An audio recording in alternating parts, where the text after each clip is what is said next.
जय श्री कृष्ण। और आज के वीडियो बनाने का पर्पस है चिरंजीवी।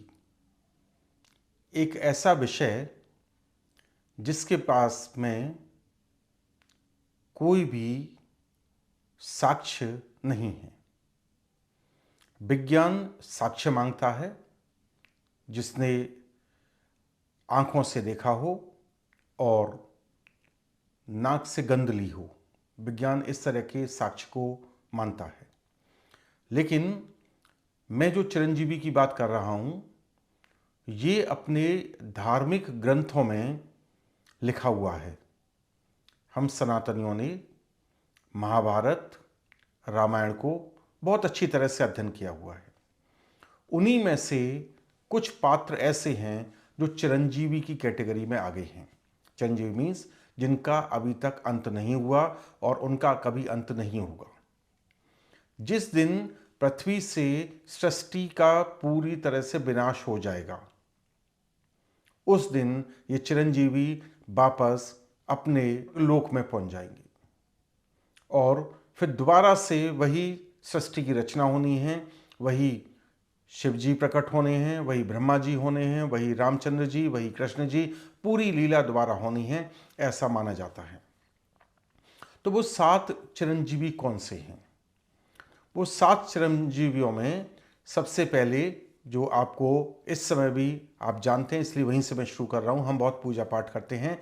सबसे पहले हैं हनुमान जी। दूसरे नंबर पर हैं परशुराम जी, क्योंकि ब्राह्मण अपने आप को परशुराम के वंशज मानते हैं, इसलिए परशुराम जी।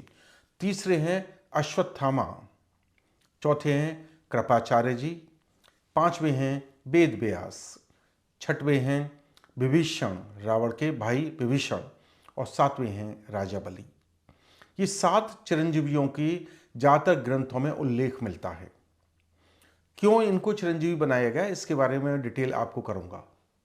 लेकिन एक ऐसा श्लोक मिला है ग्रंथ में जो 8 चिरंजीवियों के बारे में उल्लेख करता है, और वो 8वें चिरंजीवी हैं मार्कंडेय ऋषि।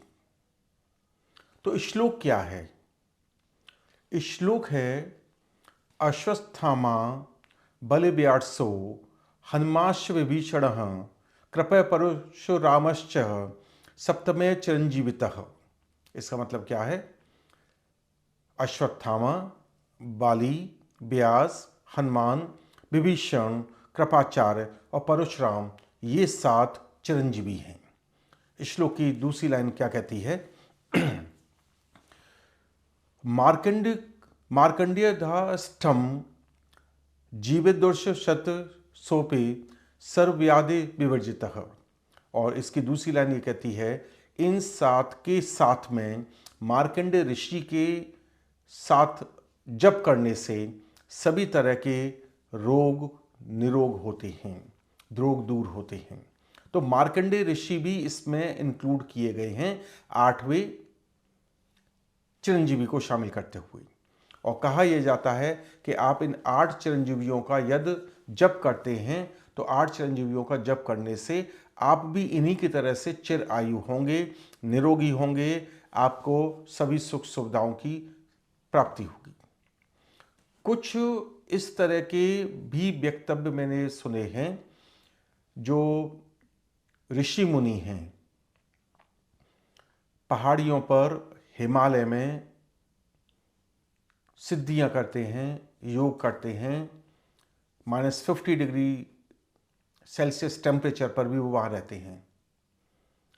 उसमें से कुछ ने ये बताया है कि उन्होंने चाणक्य को भी वहाँ पर देखा है। अब क्योंकि विज्ञान प्रमाण मांगती है, इस तरह के प्रमाण हमारे पास नहीं हैं जो हमने अपनी आंखों से देखे हों या कैमरे में रिकॉर्ड किए हों। तो ये सब धार्मिक ग्रंथ या उसके आधार पर 7 चिरंजीवी या 8 चिरंजीवी तक हम बात करते हैं। 9वें चिरंजीवी के लिए कहा जा रहा है कि 9वें चिरंजीवी होंगे कल्कि, जिनका उद्गम या जिनका उदय हो चुका है या होगा, और वो अंतिम चिरंजीवी होंगे।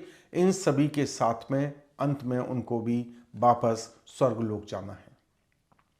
तो मैं आपको एक एक करके थोड़ा सा बहुत शॉर्ट में बता रहा हूँ कि, और सबसे पहले बात करते हैं बलि, राजा बलि। राजा बलि को बहुत घमंड था, तो राजा बलि के घमंड को दूर करने के लिए भगवान ने ब्राह्मण का वेश रखकर भगवान राजा बलि से वरदान मांगा, और वरदान में ये मांगा कि हमें धरती दे दो। बलि ने कहा कि आप धरती में जितनी जगह चाहें ले सकते हैं। भगवान ने विशाल रूप धारण किया और 2 पग में पूरी धरती नाप दी, और फिर जब जरूरत पड़ी तो राजा बलि ने बोला कि आप मेरे सिर पर पैर रख सकते हैं, और भगवान ने बलि के ऊपर पैर रखकर तीनों लोग अपने वश में कर लिए, अपने ले लिए। इसी बात से खुश होकर उनको चिरंजीवी की कैटेगरी में रखा गया। दूसरे हैं अंजनी पुत्र हनुमान जी। सीता माता ने हनुमान जी के अपने प्रभु राम के प्रति जो श्रद्धा देखी, भक्तिभाव देखा, उससे खुश होकर सीता माता ने हनुमान जी को वरदान दिया कि तुम कभी भी बुढ़े नहीं होगे, हमेशा चिरंजीवी बने रहोगे। तीसरे हमारे महर्षि व्यास जी। महर्षि व्यास जी को महाभारत की रचना जिन्होंने की है, एक बहुत बुद्धिमान व्यक्ति माना जाता था। उन्होंने सभी में एक अलग जगाई है। उन्होंने त्रेता युग से द्वापर युग तक, कलयुग के आरंभिक काल को देखने में निपुणता हासिल की है। और चौथे हैं परशुराम जी। परशुराम जी ने अपने पिताजी के आदेश पर अपनी माता का सिर काट दिया था। इसी बात से खुश होकर परशुराम जी के पिताजी ने प्रसन्न होकर उन्हें वरदान दिया कि तुम हमेशा अजर अमर रहोगे। पांचवें हैं विभीषण, रावण के भाई विभीषण, जिन्होंने रावण के अंत करने में भगवान राम की बहुत मदद करी थी।